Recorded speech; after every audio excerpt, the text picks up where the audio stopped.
Alright. Let's get into day 3, lads?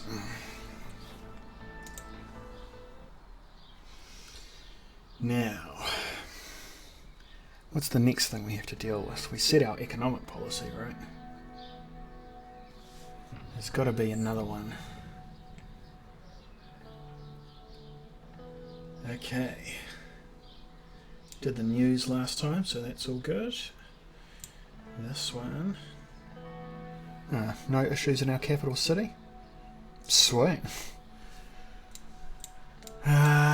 Let's run around and do all of these little briefings and see what we've got.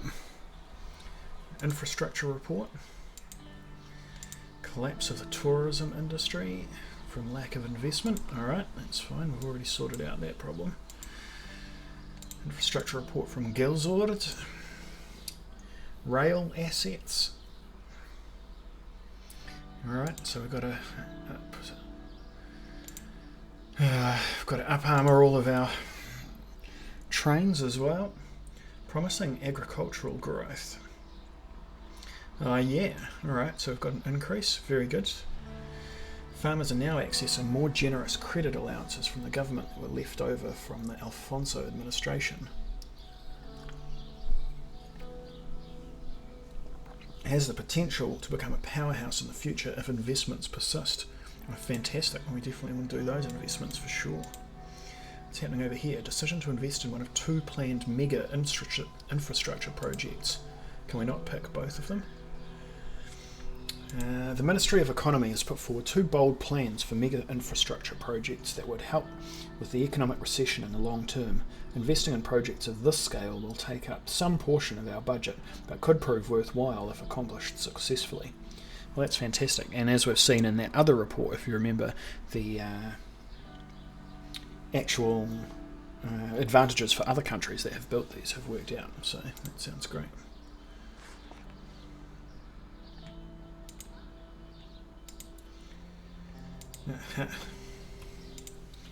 Alright, yeah. A bunch of banter. Okay, Mr. President, we need to focus on boosting the economy as quickly as possible. One of the fastest ways to achieve this is through infrastructure projects. Fantastic. Agreed. On the one hand, businessmen are complaining about the slow logistical rail network between Holsword and Lochhaven. Okay, fair enough. On the other hand, citizens are criticising the lack of a proper highway connection between Lochhaven and Avery. The narrow roads by the seaside are not only dangerous, but also difficult to traverse.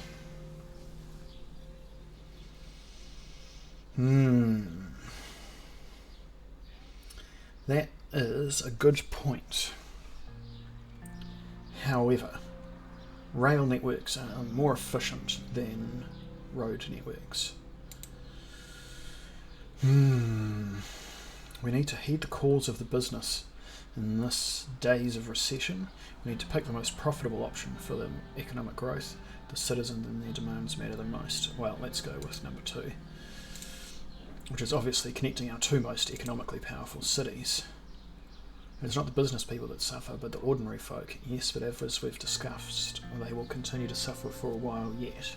What really matters, though, is that we can accomplish something tangible in our first economic act. We must improve the economy of the nation and bring it out of recession. That's absolutely true. We must improve our administrative capabilities. The people must know that this administration can get things done. No, the economy is more important than the image. Therefore, I defined 2 important projects for your attention: the highway project and the high-speed railway project. The Ministry can only support one project at a time with the current capacity and budget. Let's move on to the details of each. So, which one do you want to hear about first?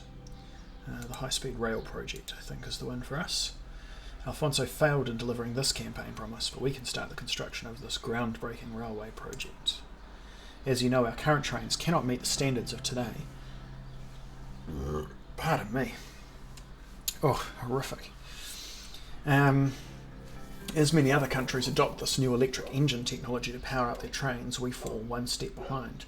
Reports about the newest trains in United Contana travelling at incredible speeds has piqued the business interest.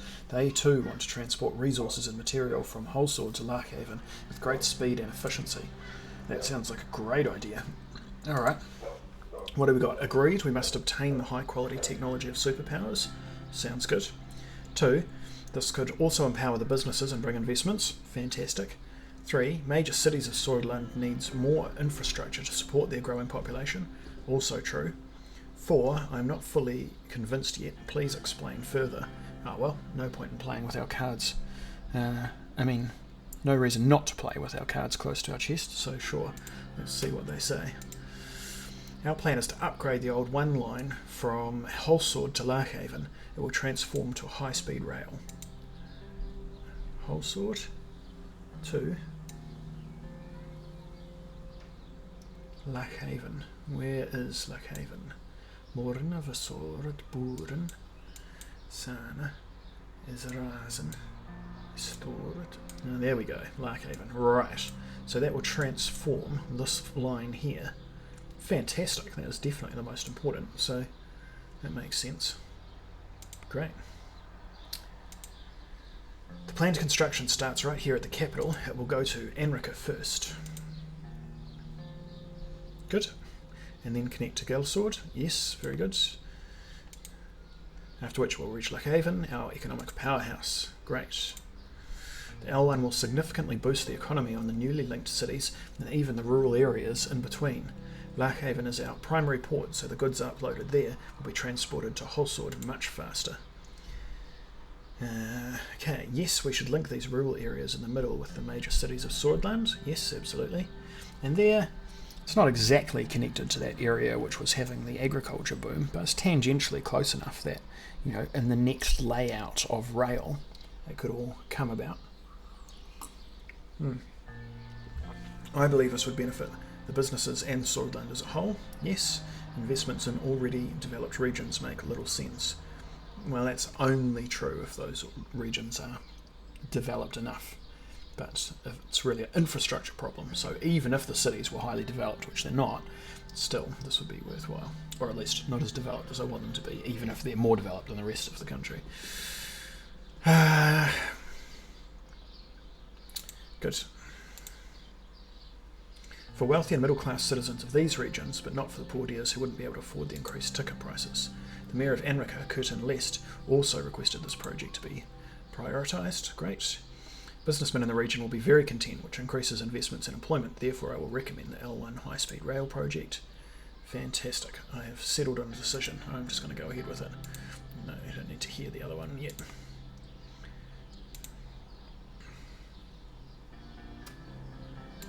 Great.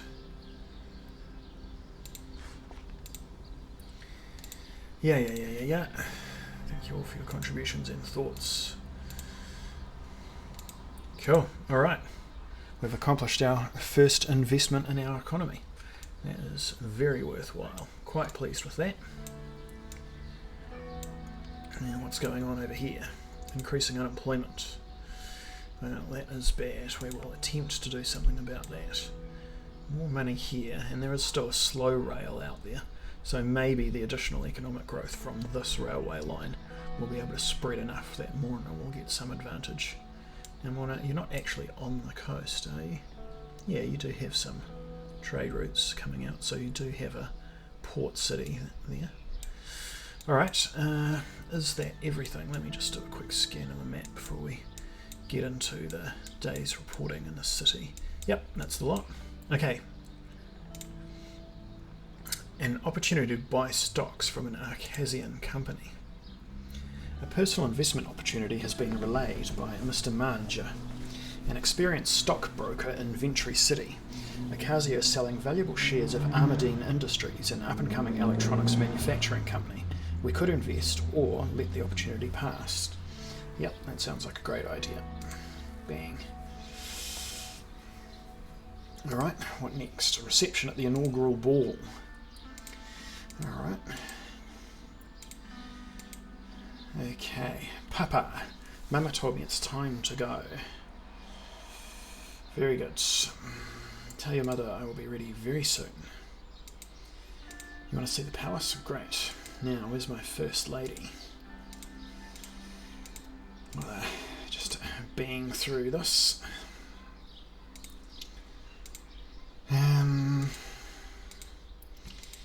while we get onto the deeper issues.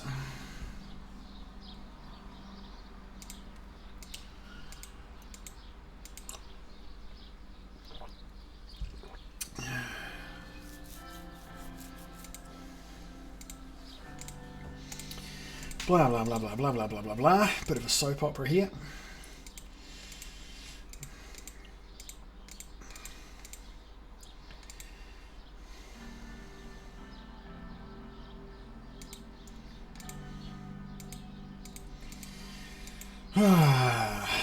Great.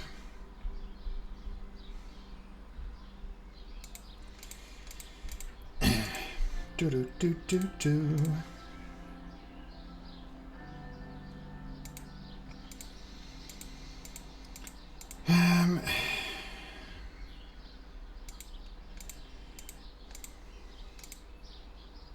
Aha, here we go.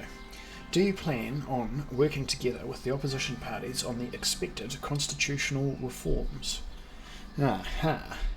I think that we're being baited with this question. My administration will bring real change. Well, I don't want to appear too enthusiastic. This note is for celebration. I'm not going to talk about my policies now. It's my favourite thing. If the opposition is willing to support us, we're going to work with everybody. Yeah, that's vague enough that it makes us sound good without committing us to anything. If the opposition is willing to support us, well, I mean, that is kind of what I'm thinking. Like, I do want to throw them one bone. But on the other hand, if I say this out loud in public, then it will be able to be used against us later on if we pull some manoeuvres. Pardon. Mr. Richter clarifies that as long as you support their demands of democratisation, they will work with you on all issues with a cooperative spirit. What do you think about this statement? Yeah, well, of course, you know, we're not the ruling party, but if the ruling party does everything that we want, then that would be fine. Yeah, well, guess what? We won the election, not those guys. So we have to make sure that we dampen their enthusiasm. I welcome it. This is a challenge for us all. We want the other parties to join him in this endeavour. Honestly, I don't expect much from him. I can't comment since I haven't seen his statement yet. That's probably the safe bet. I really want to hedge on this, although it would be nice to give him a bit of a public slap, but I don't think it's time for that just yet. We want to bait him into launching the first strike, and then we can counterpunch with justification. One more question. One of your first acts as president was to veto a campaign finance law that would have deprived small parties of public funds while increasing those channeled to your own. Are we seeing the beginning of a more egalitarian administration? No, well, I hadn't thought about it that way, but now that she's pointed it out, we definitely want to gain this moral victory if we can. I just didn't want to cause too much of a stir on my first day. Terrible answer. Yes, no political party deserves to be silenced. There you go. I've had it with your questions. Guards, definitely not that one. Imagine the stink. Yeah, there we go. Great. A bunch of other things happened.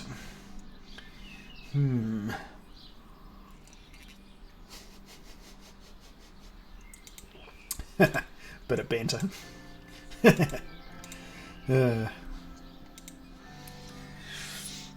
Evelyn Victorn. Remind me who she is? Second lady.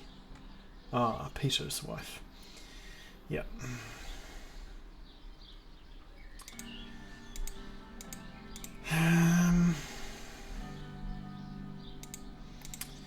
Yeah. Well, this is a little bit tedious, isn't it? Plugging through all of the social stuff.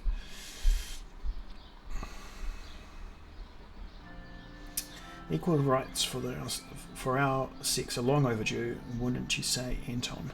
Well, the danger here is if we increase the voting rights for women, very likely our political opponents will gain a disproportionate advantage. As long as you don't burn the roast, am I right, Peter? Well, that's condescending without really achieving anything. Up to a point, yes, they mustn't neglect their responsibilities to their husbands and families. That seems like a good midway point. I don't think that will necessarily throw off the traditionalists that are backing us.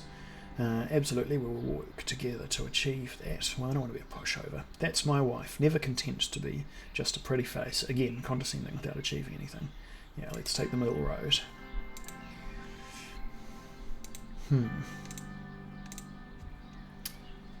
I want to go see the ballroom. Well, I've already made a stink of this conversation, so let's move.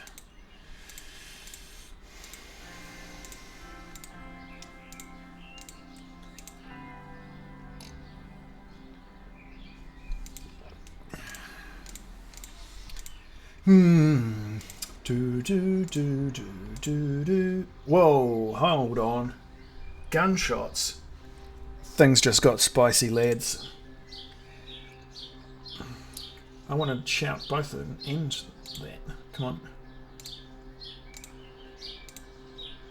Well, lucky we had those extra guards. Karl Greiser, head of the Swedish police force, was running towards us with 3 more police officers in decorated uniforms. They all had their guns drawn. Oh, thank goodness. Status report. Checking the perimeter. Go to the safe room. That's right. We promptly followed Karl through the winding halls and corridors of the palace. His men still had their guns drawn, which did nothing to ease the tension. On the way, Peter made an attempt to break the silence. What a fucking night! It's not over yet. Quiet, please. Karl flipped the switch on the wall and a panel opened, revealing a hidden staircase leading to a large reinforced door. Inside, a set of emergency lights flickered on. The safe room was comfortable and spacious, with expensive-looking leather sofas. Small security monitors on the wall displayed grainy footage of each room in the palace. There was a boardroom and a pantry containing enough provisions to last us months. Monica and Evelyn sat the children down and started wiping their tears. Karl stepped away from us and made a few radio calls. When he was done, he returned to me and Peter. So, what's the status? Karl's radio suddenly crackled to life. Oh yeah, I'm picking the, unemotional one, because, being a leader or whatever, you have to pretend that everything's under control all of the time. Karl's radio suddenly crackled to life. Every second felt like an eternity as he pressed his ear to the receiver, and when it fell silent, he turned to us. Good news, we're not in any danger at the moment. The situation has been dealt with, and the perimeter has been secured by the guards and the police. Oh, very good. Oh, pardon me. Goodness, a deliberate insult to your ears. If I may, sir. He gestured toward a more private corner of the room and started speaking more quietly.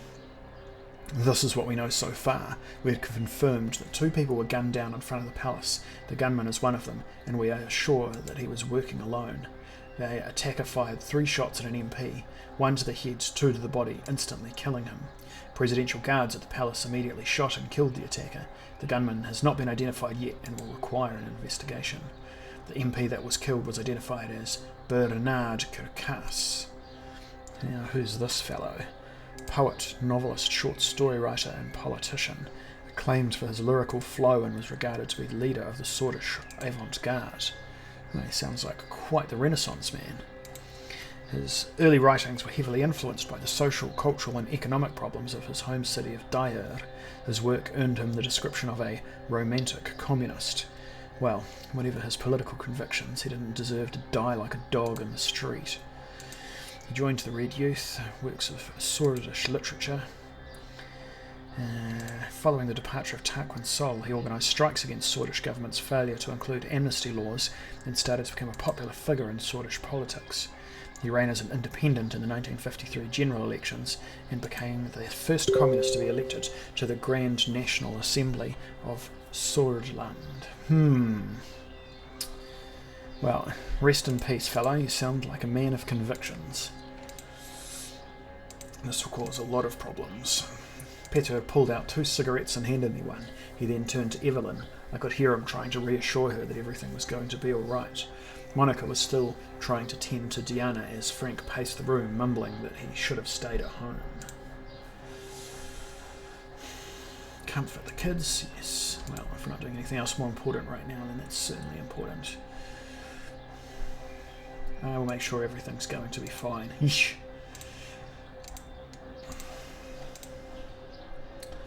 Well, that was certainly dramatic, lads. We all survived, barring one poor fellow and his assailant. At least the commie can rest in his grave knowing that he was instantly avenged, I suppose.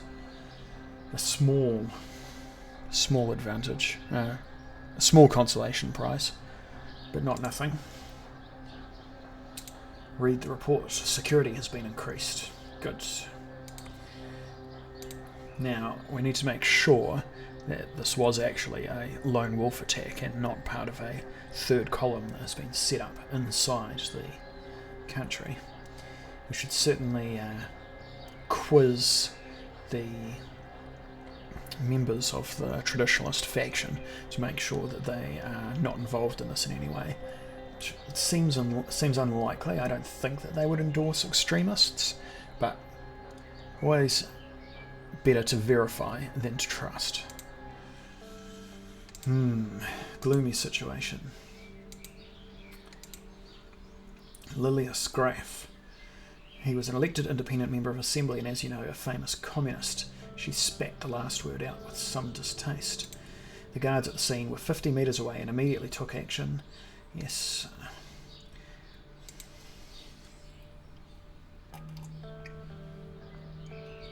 That's right, it is absolutely unacceptable. This sets a dangerous atmosphere where the left versus right political violence of the 1920s might spark once again. A return to those days would be devastating. That's right, we definitely do need to make sure that there's no way that the political consequences of this tragedy fall onto us. I don't imagine that the Libs would try and use this as a stick to beat us with, because it would be counterproductive for them to provoke some kind of conflict while they're in the minor position. The Red Youth has condemned the killing, but it didn't stop there. They promised revenge. Yeesh. Yeah, well, this could be very bad.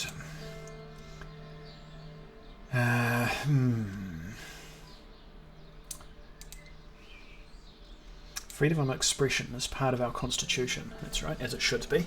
We can't have anyone, let alone an MP, shot for voicing different opinions. Or we can't have anybody shot for voicing different opinions. I fully agree we should protect freedom of speech, obviously. The millennialist ideology that the Red Youth promotes poses threats to our country too. We should be cautious, be that as it may. The nationalist young swords have overstepped and they should be put under the loop for extreme action. Well, we haven't seen the evidence yet that the young swords are definitely involved, although if they are, they will receive the slap.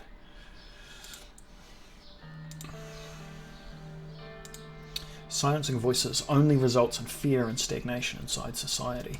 Yep, that's exactly right. Minister of Defence Josef Lankier grunted in approval. He towered over the rest of us in full military uniform, his many war medals conspicuously on display. Oh, thank you for your service. Our gendarmerie will also help boost security in rural areas where possible. There might be more to come. We should refrain from making the issue a political one from the start. It will only add fuel to the fire. That's right. It is political, though, isn't it? It is political, and that's why we're not going to say that it's political. You're right, but we need to calm the situation. It's early, but will we attend the funeral? Well, of course we'll attend the funeral. Don't be ridiculous. We should refrain from making the issue a political one from the start. It will only add fuel to the fire. That's right. So we're going to go with the most calming one.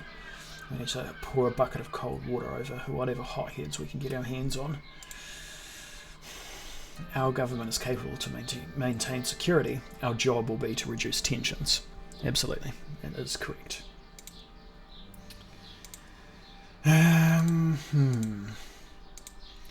Okay. We must think about the upcoming budget.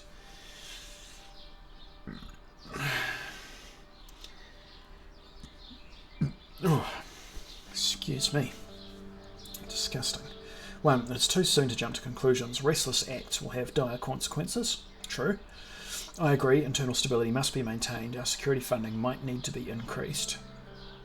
Well, if I recall correctly, the security forces were already overfunded, so I'm not going to do this one. And any threat to our power must be dealt with as soon as possible. No. Haste could lead to reckless decisions which could backfire on us in the medium term. We don't want that. That's right. We must be patient until we have the full picture. Exactly right. It will be very difficult to pass any meaningful change if there is chaos in the country. Now, here's something interesting. If it turns out that he is a member of the Young Sordland Party, or whoever it was, the extremist group that's kind of tangentially connected to the nationalists, we still might not declare that out loud because we don't want to bring the death in as a politicisation, because that will just increase the likelihood of violence. We can't fix the recession if there isn't any stability. That's right. Civil order is required for a strong economy. We will make it through this and deliver our promises. That is true. Whoever is against the state is an enemy. Well, I'm not quite willing to go full Mussolini on this one. Thank you very much.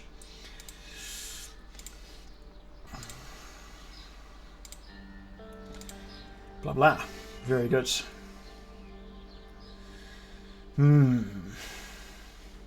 A troubling development. What's going on here? Economy is still the same. Budget is down because we spent on the infrastructure programs, and wealth is down because we invested in some shares. Alright, so let's have a look at the news. Sordland today. Rain open to talk. President Rain, that's me, signalled a possible cooperation with Franz Richter of the PFJP ahead of the inauguration ball regarding the remarks of Richter about a possible cooperation to fix the current problems of Swedish political institutions. The president chose to make no comments. Richter has long been vocal about his demo. Yeah. Okay. MP shot, nation in shock. Well, we know what happened, so probably don't need to read too much detail there. The Red Youth has reported to have promised revenge. Well, these have just become a political enemy of ours by that act. Let's see. Yeah, they're commies, obviously. So, assuming that these are a small extremist group committing violent acts which they imagine will make them more politically important, will probably only turn the mainstream of the country against their ideas. Having said that, it's entirely possible that we might have to move our hand against them, which I don't want to have to do. I would prefer it if their behaviour demonstrated the irrelevance of their political ideas, and then they can be starved rather than crushed. However, we cannot allow the organisation to grow from being a small group of extremists into an actually operational political revolutionary party, or even worse, a full-blown insurrection. So if there's risk of insurrection, then I'm willing to use the secret services against them. If they continue to operate as a small but violent faction, whilst doing everything we can to prevent the violence, we can also, and pardon me being a little Machiavellian here, we can use their behaviour as a stick to beat our political opponents with. So that is a useful byproduct. Not so useful that I would backhandedly allow them to grow, though. It's tough. There's always extremists in any society, and how to deal with them has always been a problem, especially, if you come from that classical liberal tradition of wanting to maximise the amount of freedom, some people choose to use their freedom in ways to oppress others, so then it raises the political issue of, do we oppress people in order to prevent them from oppressing other people? And generally speaking, most political analysts, I think, basically just run it as a pure numbers game. Whatever causes the least total amount of oppression is the path that we take. However, we don't have the luxury of running a pure numbers game. As a political operative, we also have to have a strategic mindset that allows us to take into account all of the repercussions of each of the possible sets of circumstances, analyse those and fold them into our long-term plans. Pardon the wee political digression there, but imagine if you're watching this, you don't mind a little bit of analysis. Let's see what the Larkhaven Times has to say. Murder at the palace, that's right. We heavily condemn this sort of political violence. This is the very cycle the president must break with reforms. Yep, very good. And we've done all of the briefings. Let's continue. A few days later.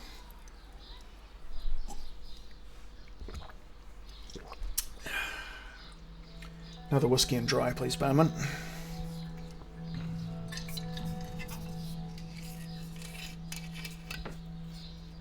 Right, looks like there's a fair bit going on here.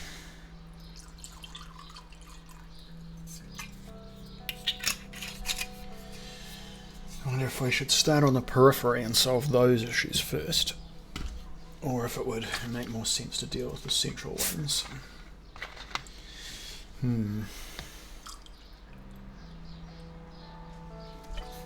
Let's have a wee browse around and see what we can find.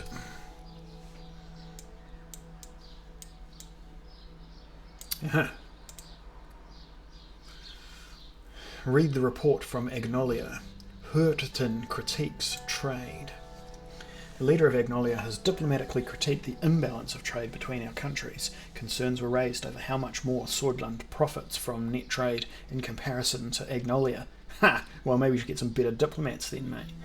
Prime Minister Martin van Hurten requests a fair re-evaluation of existing treaties in future negotiations. As I said in the last video, we unreservedly endorse fair negotiations and negotiations that lead to a more balanced treaty, assuming that they do what we want. Otherwise, we'll stomp on their neck and make every dollar we can. Read the report from Estor. Police overburdened in Estor. That's not good. Given that this could be a front in an upcoming war potentially to the north, we definitely want political stability in this region. Lack of equipment and staff. Okay. Escalating violence in the city. That's terrible. Reinforcements of extra supplies of tear gas from nearby cities. Well, certainly. What's happening here? Police are understaffed as well. Not good. Young Sword's youth wing leader dead after terror attack. The Young Sword's youth wing leader in Suzerain, Jack Toyran, has claimed responsibility for the organised attack in the Bludish market that resulted in the death of 7. Jesus Christ. His base of operations have been raided and he was found dead inside with 2 bullet wounds to the back of the head. The scene was organised to make it look like a suicide. We were not able to get information about the location of other ringleaders connected to the terrorist attack. Well, that's a terrible development.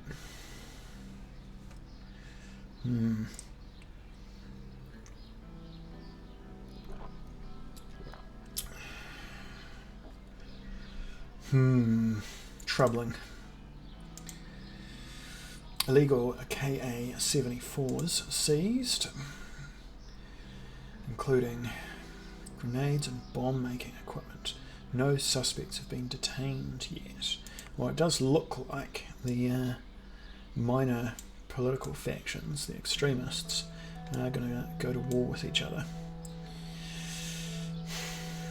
I'll have to get a report from the Minister of Internal Security and see what he has to say about the situation. Illegal firearms found on Communist Party office. Well, that fits the pattern. I think if we round up and arrest the leaders, so long as we do it with extremists from both factions, we should be able to get away with that politically. I would be very surprised if the Libs didn't come on side for achieving that. Yeah, and if they don't come on side, that would be a sign that they're complicit in the crimes somehow, and I can use that in the public imagination as a stick to beat them with. Communist Party leader suspected of bomb attack. Yeah, here we go. Read the report from Gen. Weapons seized in the cultural centre. The equipment belonged to the Sordland armed forces. Oh, that's our one. Right. Yep. Here we go. I've got another diplomatic one over here. Smolak warns traitors. The latest diplomatic message from the leader of Valen warned us regarding a pathway from the mountains of Bergia that allowed traitors of the state escape into Sordland. Is that a motorbike? President Victor Smolak has demanded that the border security be increased. He also sent his best wishes about handling the protests in Sordland. Yep, we're definitely going to do that, buddy, for sure. Not like I don't have bigger issues. Alright, what's in the news? And then we'll do the capital city ones. The whole sword post. Swordish politician shot dead. Yes, we've already discussed that.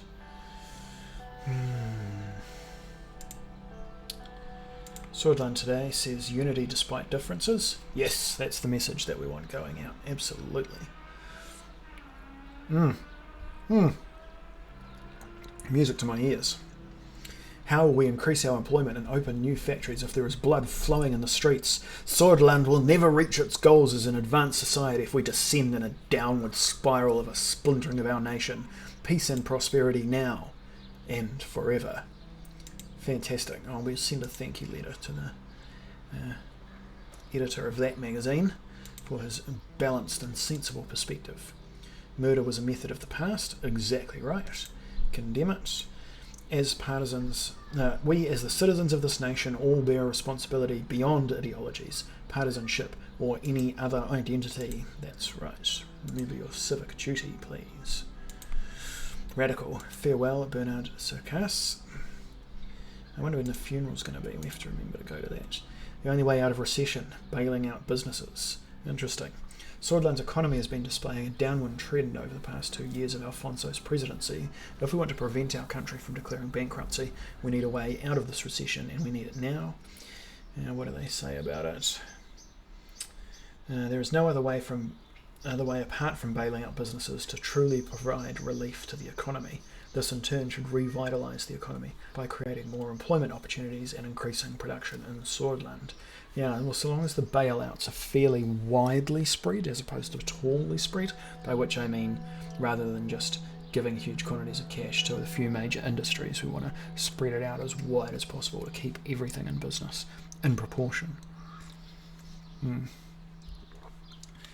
what's in Geopolitico? Nothing. I hope they haven't gone out of business. They were my favourite magazine. Alright, what's happening here?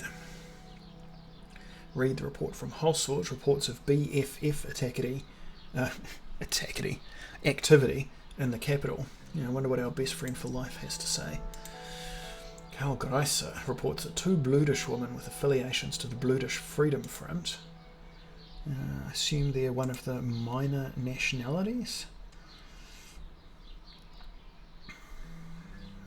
Yeah, alright, I'm not going to read all of that. The arrested women have admitted their intentions to attack the National Front Party's rally at Sol Square when Kozaro Kibiner gave his speech but rejected any connections to the BFF. Both claimed they were acting alone. Yeah, my ass. Now, this is the nationalist who sits to our right. Remember, as we discussed in the last video, we're going to attempt to grow his party, not because of an ideological commitment to his position, but because we want him and the Libs to be finally balanced against each other so that they can waste their attacks, jockeying for position on each other, therefore giving us more of a free hand to act.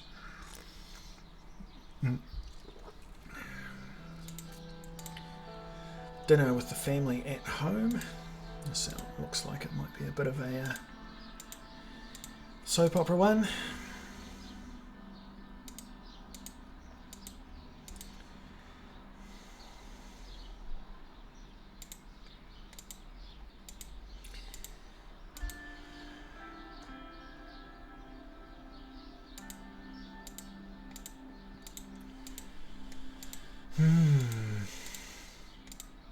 Family life, eh?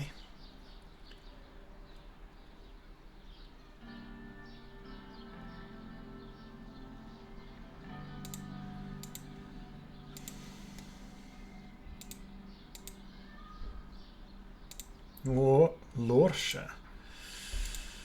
A rich seafood stew with a heady garlic and paprika kick. Oh wow, that sounds amazing. Cabbage, potent unfiltered wine from Bergia.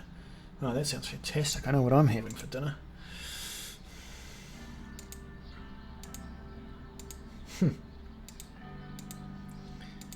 Yep. What a good woman.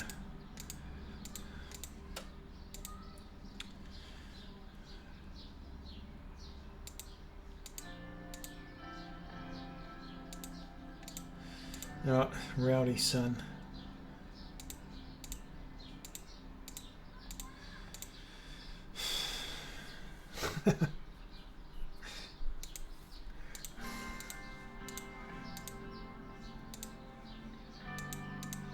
Oh.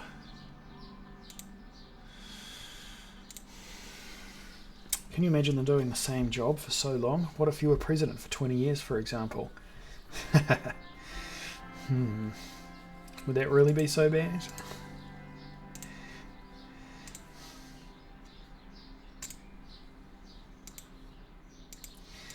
Yep.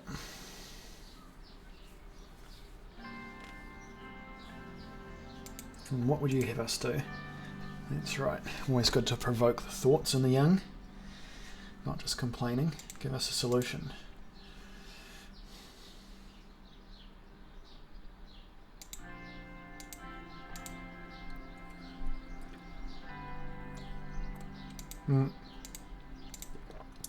That's right.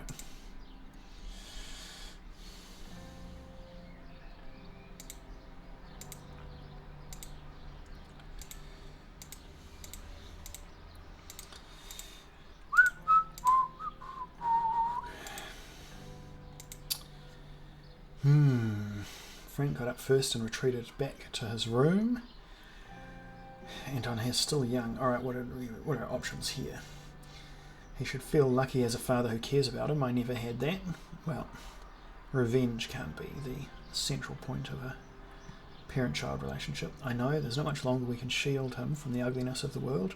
Sounds like we've been doing that too much longer. That's what worries me. I made plenty of rash decisions when I was his age.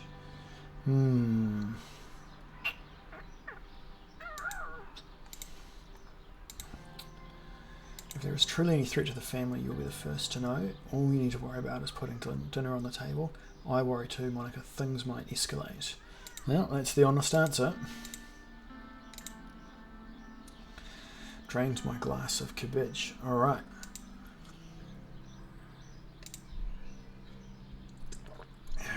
More news coming in. What have we got? Protests turned into violent riots. Red youth flags were seen in central cities, and Sordland carrying out violent riots and organising protests that disrupted much vital services from being delivered to the Sordish people. Bloody idiots. Well, Red youth have just gone up one notch in terms of how important it is to keep them down. Pardon me. And that was the dog. Protests are taking place through the Gruni region in response to the assassination. That's right. In Lycavan times, political chaos. NFP and Luce call for protest. Oh.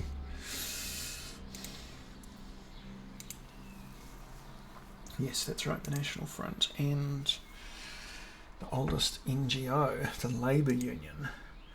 Ah, well that's an interesting alignment. We definitely want to have the unions on side if at all possible. Of course, it's always difficult to know. The unions don't default to any particular position. Often the unions can be surprisingly right or surprisingly communist.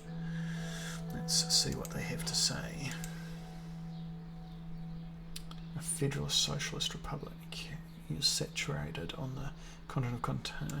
These millennialists are roaming in our streets, conducting violent attacks in disguise as peaceful protesters. We can't let them exploit a man's murder. Well, they're probably genuinely angry, but still. NFP office burned. Tut. Things are escalating. Do we have any more foreign policy dispatches? We really would like a foreign policy dispatch from Lesbia. Let's see, what have we got next? Security briefing.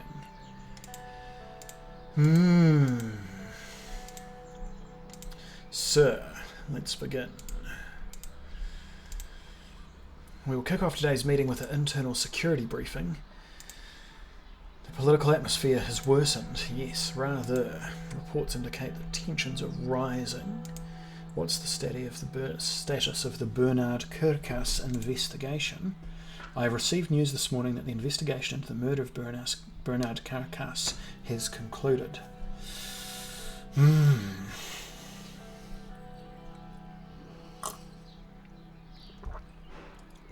Of course, the running of a country always rides on issues much more important than any single man, but nevertheless, as a wedge for driving division that could develop into something that is really problematic for the nation, this could be it.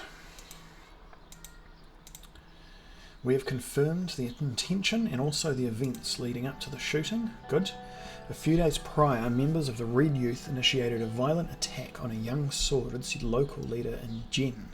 We believe the young Swords then called for revenge, leading to the death of Mr. Kirkas. Since he often spoke against the young Swords and nationalist sentiments in the assembly, he was a big target, not to mention his radical communist views. Political violence needs to stop. Yes, he had it coming then. Oof, cold. Radical? Sordland just lost a great writer, and for what? The Red Youth are clearly to blame since they triggered it. Well, this is the middle option. This is the crass option. This is the artistic option.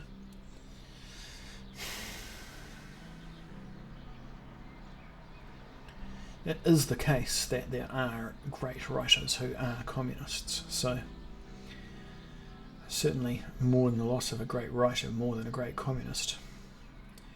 But nevertheless, it's still the same man. The Red Youth are clearly to blame since they triggered it. Well, political violence escalations are always a ladder game, so we can't strictly base it on them. Really, the blame is the action of the person that pulled the trigger. We're going to take the neutral option. The investigation revealed a very troubling fact. The funding sources of the Red Youth have a clear link to United Contana. Alright, we need to learn a little more about these guys.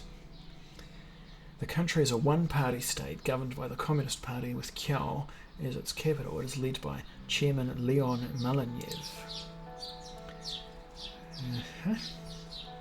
He's a real true blue, true believer commie. And what else? Replace the market economy with a command economy, which led to a period of rapid industrialization and collectivization. How many died in that effort, I wonder? It's a strong economy.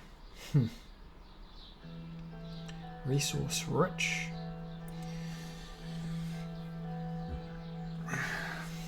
Founding member of the Continental Security Pact. An intergovernmental military alliance. So this might be the historical equivalent of the Warsaw Pact. Okay, well that is troubling. Are you absolutely sure? We've found the cash trail. Several Red Youth members with ties to United Kontana have been detained, and the information extracted from them points to a preparation for a communist uprising in Sordland. Exactly as I feared. Insurgent revolutionaries. Well, they've made their bed and now they have to lie in it, and I will dispatch the security forces against them. The best way to dispatch an insurgency is to use infiltrators to move up the organisation, and then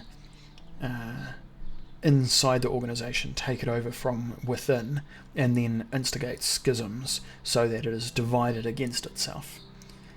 Difficult to achieve, but good if you can do it. The schism being the most important thing. The second best option is to attempt to get promoted within the organisations those members whose views can be manipulated.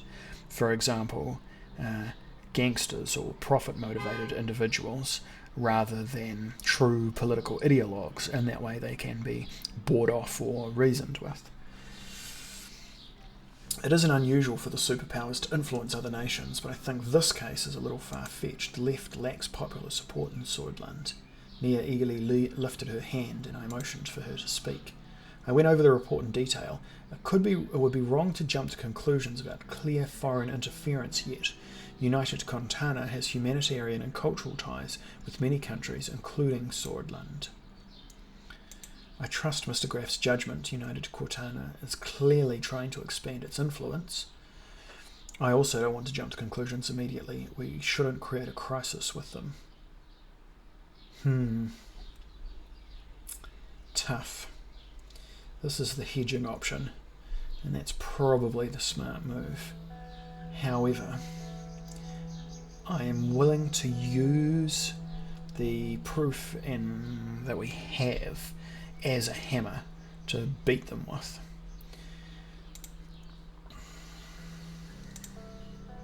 Nearly 3 decades ago, they funded General Rickard and tried to establish a communist dictatorship in our country.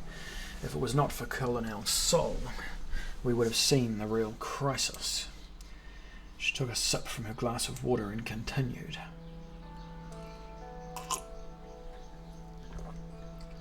Our police chief, Karl Greisner, has linked the funding channel to the United Kontana consulate in Benfi. Southeast coast. Okay. As we all know, the enemies of Sordland are many, but we also have threats inside the country. That's right. We need to remain vigilant, obviously. The price of freedom is vigilance, after all. As the government, we have all the power to deal with any threat, that is true. Our country always had issues. This is part of our job. That is correct. Yeah. If we give up essential freedoms to purchase temporary security, we deserve neither freedoms nor security. Lucien Gallarda says this is debatable, but yes, we know what more security and surveillance caused to this country under President Sol. Let's not forget that President Sol, God bless him, brought stability after a long period of bloodshed and chaos. But moving on, our highest internal threat comes from the estimated 20,000 strong Bludish Freedom Front, led by the imprisoned Dulin Aga. They are a banned political organisation, now a militant force that's trying to incite racial violence. Now, are the Bludish foreigners or nativists? Arago was born in a border village between Valen and Sordland. He was a member of the Republican Youth. What else do we know about him? He worked as a merchant. In 1935, Arago took control of the BFF and announced a full-scale Bludish uprising in the region of Bergia. Right, I see.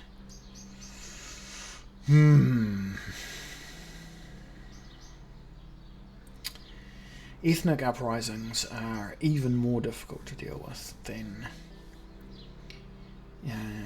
political uprisings, even if the political uprisings are being led by true believers. We will need to keep an eye on this problem. They make a lot of noise, but they are a lot of substance. A barking dog doesn't bite, and that's not necessarily true. There are some dogs that both bark and bite. Are they supported by our Blutish citizens? Are they cooperating with any Blutish political organisations? I wonder if they are supported to some extent. Luckily, they couldn't attract a wide audience of Bloods. They have potentially attracted thousands if anti-Blutish sentiment spreads in Sordland again. Pretty easy to see how this could spiral out of control, but it sounds like it's fairly stable at the moment. Our intelligence intercepted 2 crates filled with weapons close to the Rumburg border, where they were filled with military-grade AK-47s. Is there any other type? We expect that more have been smuggled in since a group of Bloods were caught with these guns at a checkpoint not far away. Rumburg have been acting aggressively in the region for a long time. I'm not surprised they would attempt to weaponise the Blutish people against us. That's right, and remember, Rumburg is our northern neighbour. These guys here. Well, they clearly are going to need a bloody nose. Nothing else is going to stop them. Can we make any direct correlations to blame Rumburg? It was expected that Rumburg would undermine us, but this is too far. Well, which is really to be expected. We need to keep level-headed with Rumburg. They are looking for reasons to take action. We can't let anyone meddle with our internal stability. And is that our strongest response? I guess so. Our security services are doing their best to prevent further attempts, which is good. We must be careful not to stoke the fires of anti-Blutish sentiment. What is the second most important threat? The gang violence that is threatening the Nagas and Argenland regions. 2 prominent organised crime families are at war, and the potential for bloodshed is real. Which 2 crime families are we talking about? The Coronelli and the Skinners.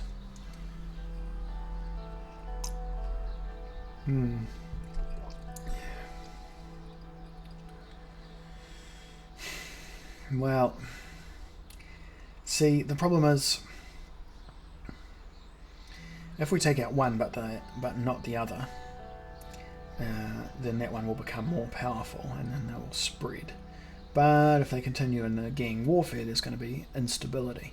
Not political instability, but it's still not good for the economy.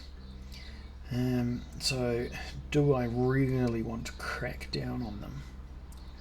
I don't know if that's necessarily a priority just yet. I'm going to let one of the underlings do it. Delegation, an important skill for any leader. Alright, I shall be honest with you. With our current capabilities, we may not be able to prevent the further arming of separatists while maintaining order in Bergia, Nargis and Argenland. If the law enforcement budget isn't increased, I can't be fully responsible for what happens. Au contraire, you are fully responsible whatever happens. That's exactly your position. Our police units are spread thin as is. Well, we might need to up that budget. In light of this information, I might increase the law enforcement budget. You'll do your job, whatever happens. Don't come to me with excuses. Oh, it's a pity I can't say both of these. That's what I would do. In light of this information, I might increase the law enforcement budget. Yeah. I mean, it's kind of necessary. Corruption. Valid points. Corruption is the root of all evil, after all. Your ministry must tackle this issue with persistence, Ms. Morgana. These threats seem more direct than a few bribes. Yes, that is right. We can look into corruption once the weapons have been found and the gangs have been beaten. Just like previous administrations, kicking the can down the road. This is what's destroying our institutions. What we would really like to do is have the criminal organisations be staffed by people who are actively hostile to whatever that country to our north is called, and in that way they can act against the attempts to arm these separatists.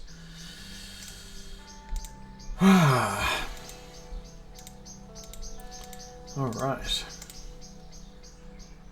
Hello. What's this? Okay.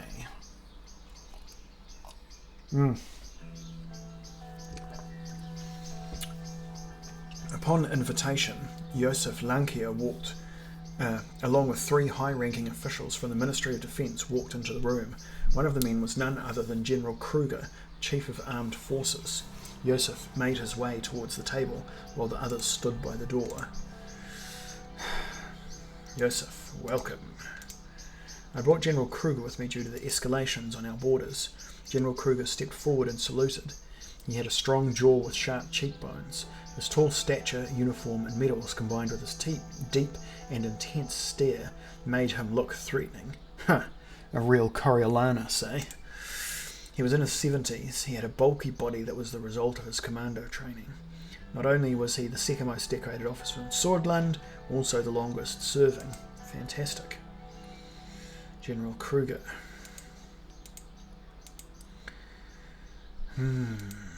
Gentlemen, thanks for coming to this significant gathering. Let's begin. Wowee, I think this is probably the most important briefing that we've had so far. This could be very interesting. Josef and Valken took their seats at the table, while the rest of the officers stood by the door. Mr. President, the situation at the western and northern borders towards Rumburg is very tense. We are observing deployments of divisions closer to our border. Rumburg has been acting increasingly expansionist in the past decades and also interfered in Agnolia, but now they have turned their sights on us. Yeah, this is right. This concerns me very much. We're observing these areas actively. Our contingency plans are ready. It seems like they want to increase the pressure both externally and internally. Mr. President, if I may, please. The picture is becoming clearer. The latest information from the interior about the weapons caches, and now there is an active military build-up close to our borders. In this case, we need to interpret the arming of separatists inside our country not as a distinct, disruptive element merely deployed for the purposes of trying to disrupt us on an economic level in order to gain some kind of advantage, but rather as a deliberate pre-invasionary softening that is being performed for the purpose of making our defence less effective when they invade. So I'm going to proceed on the assumption that the northern states' invasion plans are all in place, ready to go, and that it is only a matter of timing until their president chooses the right moment to launch the invasion. That's the assumption I'm going to move forward with. The entire situation was analysed by our general staff, and our prediction is a future territorial incursion by Rumburg. I'm glad we see eye to eye.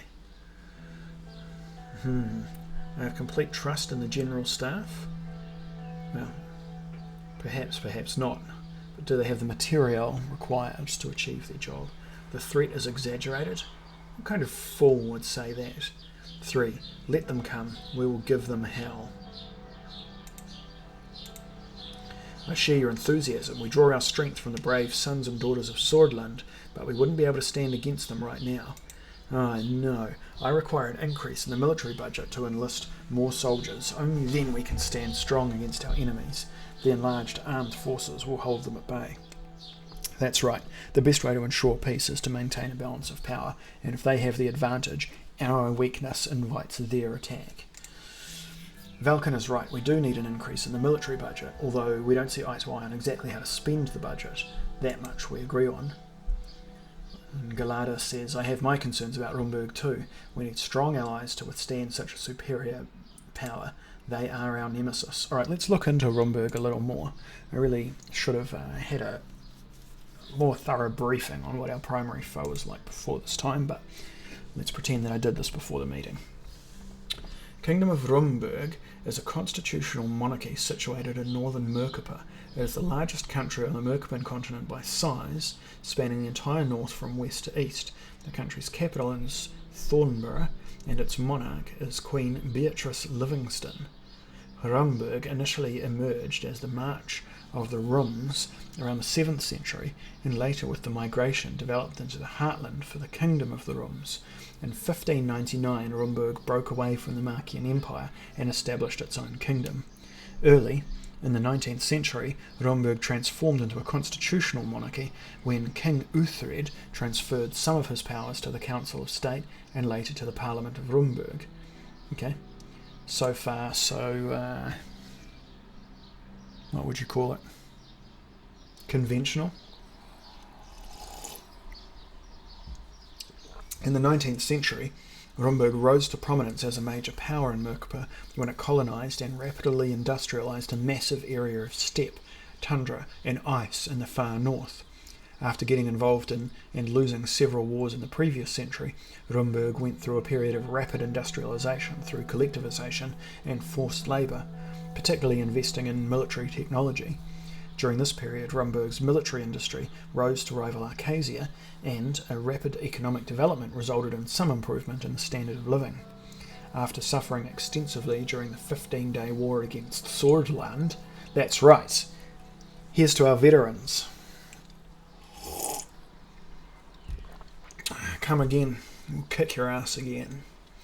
The country also developed the world's first automatic rifle, the AK-47, which became the most popular weapon on the continent of the 20th century. Well, the historical parallels are clear, if not necessarily accurate. In 1921, Beatrice Livingston acceded. Okay, we don't need to know the specific details about that. Here we go. The country is believed to have been heavily involved in both the Valen Civil War and the Swedish Civil War. Tut tut. It is a member of the Organisation for Merkapan Economic Development and a member of the Alliance of Nations. If there's any way that we can place sanctions on them once OMEC meets, that would be fantastic if we can bring forward the evidence. And to be clear, I will lie in order to make the evidence stronger than it appears to be if I think I can get away with it, in order to bring sanctions, and if we can anything we can do to cripple their economy, be welcome. Despite being home to resource-rich areas in the north, Rumburg imports enormous amounts of raw materials to fuel their massive military industry. Yeah, well, we're certainly going to cut off our exports to them, if there are any. Do not forget that during the election you promised to focus on the military. I expect that word to be kept for the defence of our nation. Don't you worry about that. I am a man of my word, Yusuf. Of course you are, and that's why I follow you. Ugh, that's a warm glow inside me right there. The only way we can guarantee the national survival is through a more capable military force against Rumburg. Valken Kruger. Our country hasn't fallen to any invading force for 200 years. You cannot let it happen, Mr. President. We should find regional allies like Valgsland or Lesbia to deter Rumburg. There are several options on the table. Can we have all of them? Rumburg wouldn't attack any nation allied with any superpower. Sordland must stand on its own 2 feet and be able to defend itself. Well, we do have to be able to defend itself, and we do want as many superpower allies as we can get. These options should be considered. Yes, that is correct. We want both of those. They could be considered, but why pander to others when we can solve the issues ourselves? We have no true friends outside these borders. Yes, that is correct. It would be wrong to think about international affairs in terms of friends and opponents, because really it's a power calculation. But friends and opponents are useful metaphors.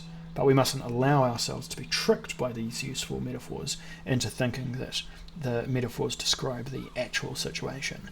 What the actual situation is, how many divisions do you have? Excuse me, Mr. President. There has been Rumburgian military activity close to the Narbel border. I just spoke with the local commander. Whereabouts is that? Alright, so that's exactly the one that is most at risk. Makes perfect sense. We should go to the ministry and get further updates from our branches. Raising military readiness is the first call of action. If there is truly an extraordinary attempt, we will relay it to you immediately and wait for further orders, Mr. President. Oh, no.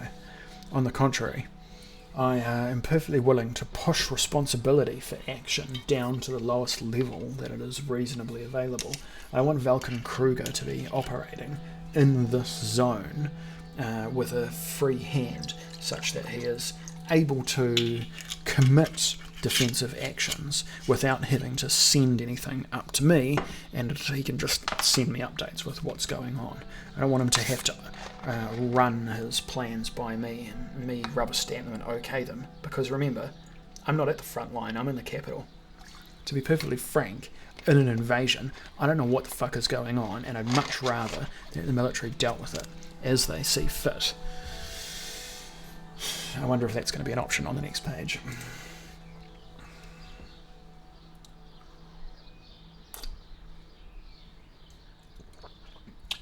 Alright, make sure they know we are observant and ready. We do want that. Go and show them the might of the Swedish armed forces. That is correct. Your service is appreciated, gentlemen. Okay, obviously, but it's not really the right moment for that. Remain calm, make sure not to escalate things further. Nobody wants a war. This is an error. If nobody wants a war, escalation can be the correct choice. Because we're on an escalation ladder with our opponent, we need to, using the principles of brinksmanship, always stand closer to the edge of all-out war than the other guy. Go and show them the might of the Swedish armed forces. That is what I am talking about. Hail Sordland.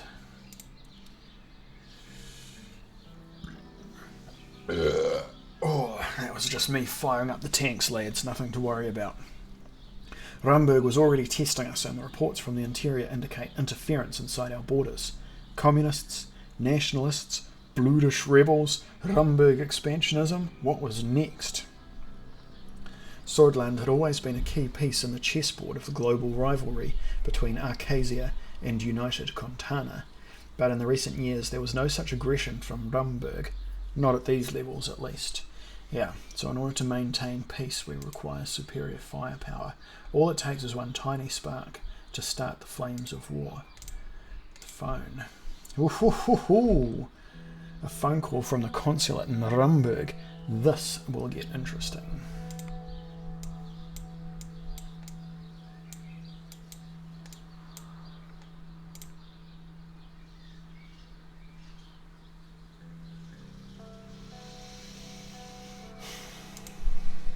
But you'll have to hang fire. That's for the next video.